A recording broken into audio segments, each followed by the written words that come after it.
Syukur pada Allah, Allah SWT yang telah memberikan rahmat iman, kesehatan dan kesempatan sehingga hari ini bisa bersama-sama mengikuti kegiatan Sangsik Hijab Han.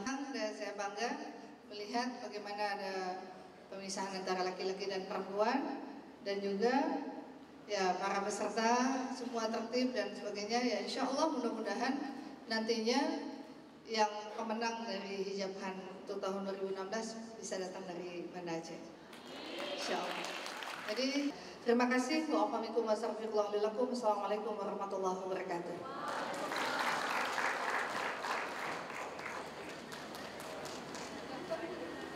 Iya, terima kasih untuk Ibu Iriza atas kata sambutannya ya.